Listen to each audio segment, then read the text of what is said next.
be a detailed game plan going into every tournament, which, you know, if you can help, some of them are really young, they don't necessarily, we're trying to teach them as best we can, but we're giving them a game plan. So if you have any questions about the game plan, or they do, sometimes they don't want to ask me about a question for the game plan, because sometimes it gets scary. So we just let them know what the game plan is, and we're going to try and measure and execute. So there'll be like feedback. Did we execute the game plan? Were we efficient about it? Right? Are we progressing as a team? And we're going to analyze, and we're going to evaluate the coach. So if there's a problem with the coaching, please let us know, right? We're not one of these teams, if you have a problem with the coach, or your kid has a problem with the coach, talk to the coach. If there's a problem with that, come talk to me. This is not American youth soccer where there's no feedback and there's a distance, right? This is your club. We're here to make your kids better. I don't know how you do that without feedback. We analyze data in real time. We love the social data from you guys. How we can make it better, please let us know, right? So all our sessions are prepared, but if you miss a session, we're gonna videotape all the sessions, and we have a blog that has all the content on different levels. We have a developmental blog, and then we have a coaching blog. So it's a rabbit hole. So if you want to dig into it and figure out why we're teaching certain things, because from the outside it seems kind of crazy sometimes, right? But we all have the data and the science to back it up because we've done our homework, right?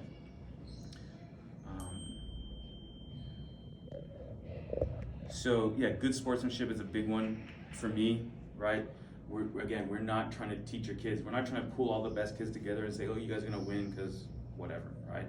For us, it's did we compete at the absolute highest level? Do we maintain the level every game, every minute, maintain concentration? Futsal's a developmental game. At the end of the day, it's just to teach your kid how to play, right? And the Ecuadorians, the Brazilians, the Argentinians understand that, right? So there'll be plenty of opportunities to play and then plenty of opportunities to get feedback. And if it's not working for you, we're gonna need to know how to make it better, because that's the point. The point is we're strictly a developmental club. That's all we do.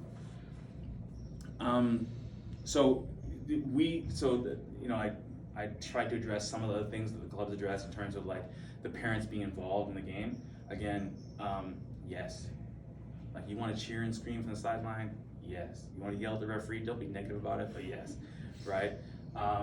Sometimes like the parents being sophisticated about, hey, really yelling, hey referee, or handball or foul, you know, for futsal, it's important.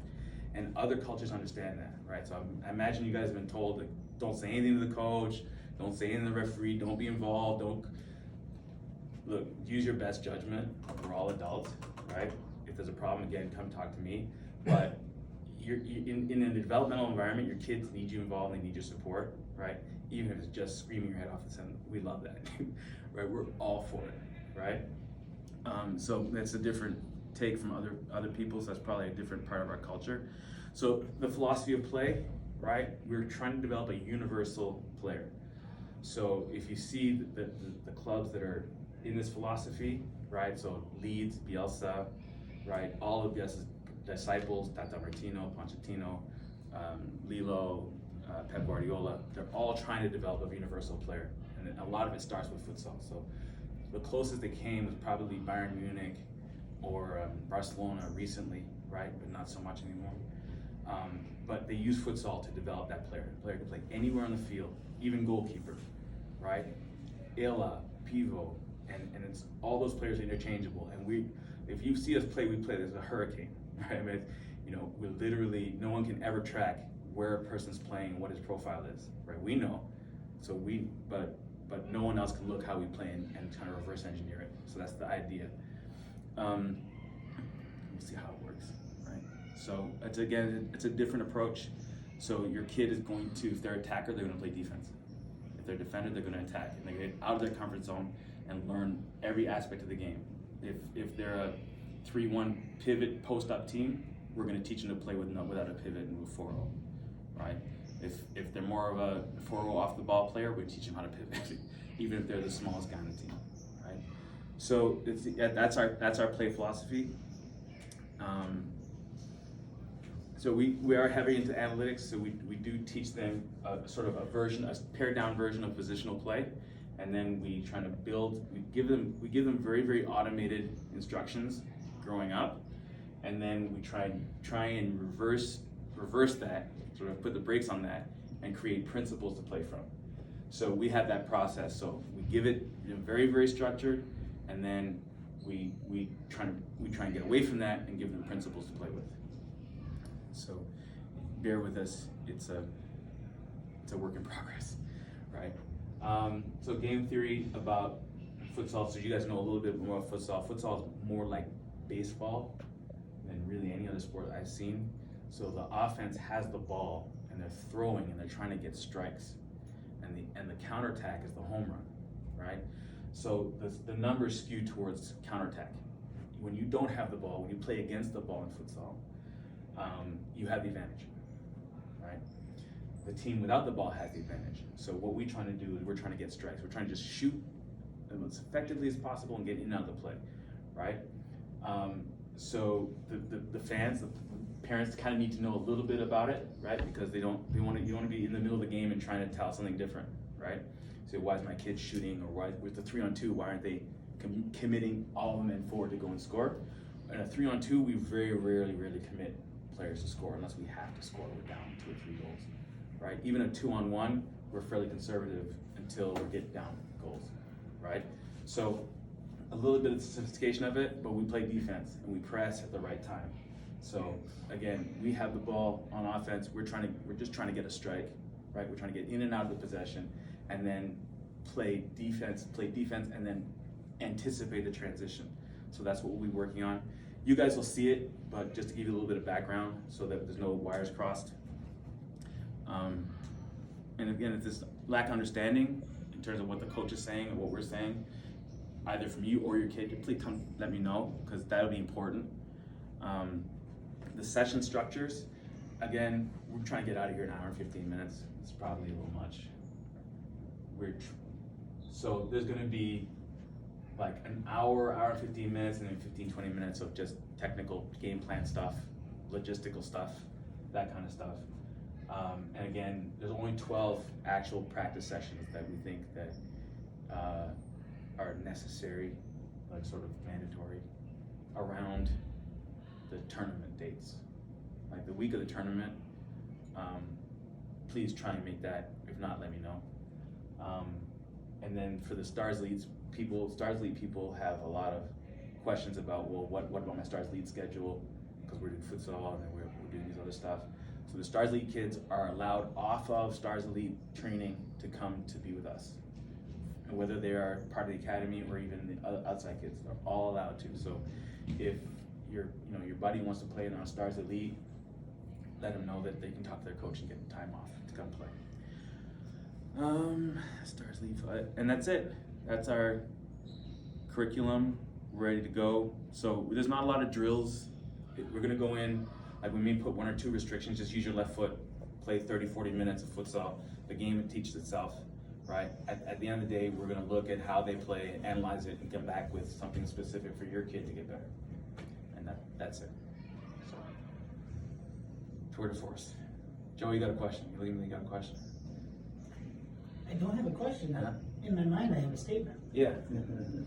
My son's 13, and he's been playing the game for quite a while, and I've always noticed he was missing the way they teach the game, the outdoor game. Unfortunately, in Michigan, maybe most of the country, is they teach these kids how to structurally play, where to be, but my kid didn't have the ball control. He didn't have the ability to hold the ball in a crowd and to distribute properly. So that was missing. He's been playing on good teams, but he didn't have that.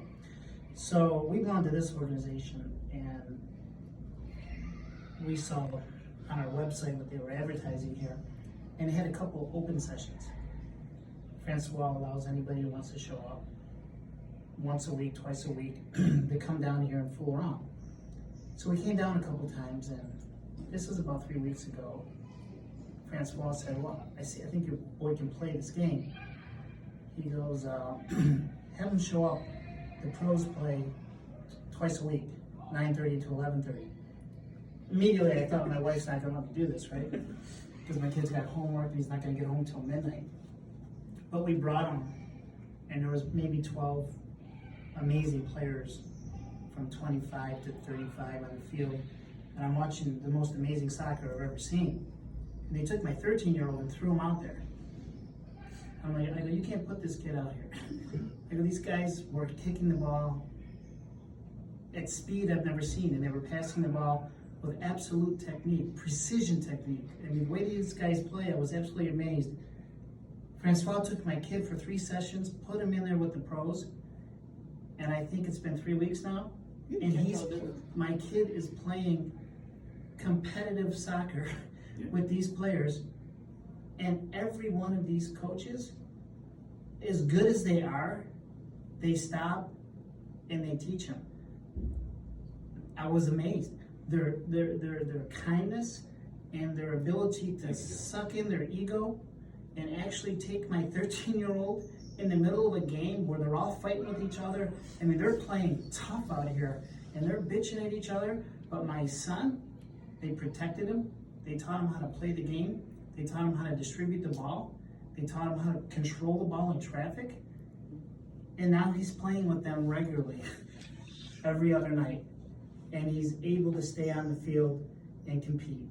So all of this sometimes gets lost when you're talking about it, but I'm here to tell you what I've seen in 3 weeks, what you've done with my kid, and the young men that you have running the show here.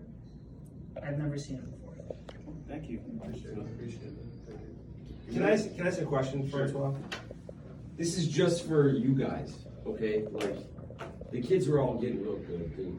You know, does this help not burn them out? You know what I mean? Like, we're just getting, I mean, is it a different enough game? And I mean, I play futsal, so it's fun, but I'm just trying to not burn, you know, like you end up playing it all the time, and it's like, you know, does he have time for Fortnite? So, you know, like, or whatever game they're playing right now. We'll talk about Fortnite in a minute. But, so my take on it is that what's missing in the American game, right, is the fun, right? So futsal is fun.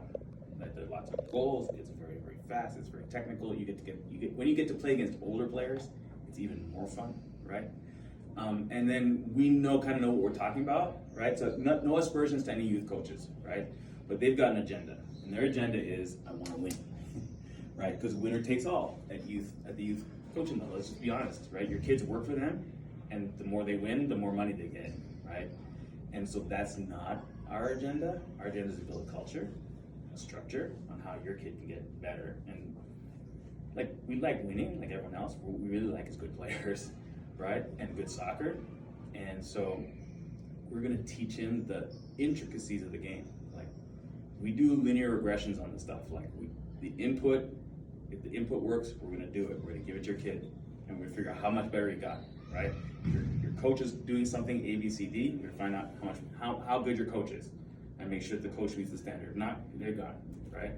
So in that environment, sometimes that's what prevents the burnout.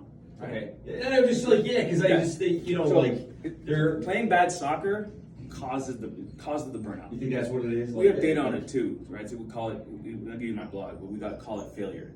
So in American youth soccer, most 99% of teams play in failure, right? At a level that's so inefficient and so incoherent that it's rational behavior for the kids to stop playing. Right? They look at it and go, this is crazy. I don't want to do this. I'm going to go play basketball, or I'm going to play baseball or something, football that I understand. Right? So we give them an understanding and give them a pathway to get better. And what we found is that they'll use it, whether it's to play soccer in the future, but they'll use it to go to medical school, to go to law school, whatever it is. Right? We're teaching them a professionalism that will carry on, teaching how to compete, right? Beyond the soccer. So no, we don't want them to burn out. No, I appreciate it. I just goal like, number one is notice that's what happens is like, you know. So that's goal number one is to not prevent burnout, right? But for me, like growing up, to me it was incoherent. Like the reason I'm a 1 in a million player, but I never got the coaching beyond. Like, at a very young age, I had A-level coaches play in the World Cup, and then from pros, university through the pros, that guys are completely just nuts. Like talking about, like, you know, like Charlie Brown. Yeah. Right? And I was like, there's no way forward. So what we've done is build a way forward. Like, it's a clear pathway. You want to play the Olympics? This is what you got to do. You don't do it? That's fine. But here, enjoy it. and that's not you. But you're welcome here, right? You're welcome here, and we're gonna teach you like the plan is not, you know, teach you how to compete. That's the plan. Beyond anything else, right? No, because I mean, I just want to keep it fun. I mean, yeah, like last 2 weekends he was on both bookends of he went and helped the team out with a couple E1 players and they won every game by 8 goals. Right. And then he was on the reverse of that brutal beating, and he's like, neither one was fun because he goes, I just want a 1-1, 2-1 where it's a, you know, like, you know. And so I don't mind the hard work. He doesn't either. I just want to, you know. That's the idea. It's hard to get my wife to agree to pile another, like you said, like, is he We're getting his gonna homework try- done at midnight? Like, look, it's, have we beaten teams 25-0? Yes, we have, right? But it's still a fun game even when that happens in this game. In this game. Yeah. Now, but we'll have competitive games. We at the youth level, we will have very competitive games at a very high level. We play the MLS Academy. We can call up any MLS Academy, and they heard of Midwest and they want to play Midwest, right? So, not that that's the greatest level, but it's going to be competitive. You said that the age groups will be mixed. Yeah. So you're gonna form a team for these kids. Yeah. It's not gonna be the same rules as outdoor when they have to play in their age group. It'll have different ages. Okay. Because I was concerned. I didn't see a lot of kids in the 8th grade level here. In 08, Yeah, we have a lot. 07. So we have fewer 07s, but the 07s I'll play with the 08s or the 06s. Okay, so you can Yeah, mix. the 07s will be up and down. Okay. That's just how the ages fell out. Okay. No, and we're allowed, we're not gonna get in trouble. Oh, sorry. Yeah, no. Well, I was gonna ask Please, just, go ahead. when do we find out, like, where will he play? So we're gonna do one more open house next Friday, right? And we want all these kids just right now. It'll take me 5 minutes to know that, right? And then we're gonna start probably the following Friday with the regular like Friday practices, right? And if you have outdoor commitments, please just go with that. That's fine. We'll be here working away, right? And then you can start scheduling. If you want individual sessions, you can start scheduling those immediately, right? If you have 1 or 2 friends that want to join in, have them join in, right? So we do this year round, and we want to be as hands-on as you guys will let us, and work with you to make it happen. Yeah, and then, I mean, in the meantime, we're still gonna run the Tuesday draft and So stuff. we're still running Tuesday drop-in session as long as we can. So I think we got maybe three, 4 more weeks of the Tuesday drop-in, which is free drop-in on Tuesdays. And there's lots of opportunities to play, right? So I think UW, we're probably looking at a sponsorship with United Wholesale Mortgage. It's more soccer, but they're going to give us court time over the new complex, and they're paying for it all. They're paying for the coaches and the court time. So there's plenty of opportunity to They pay. sell a lot of mortgages. They got a lot. Yeah, they got a lot of money. But there's plenty of opportunity to play at a very cost-effective basis. Yeah. So did I lose track of one question?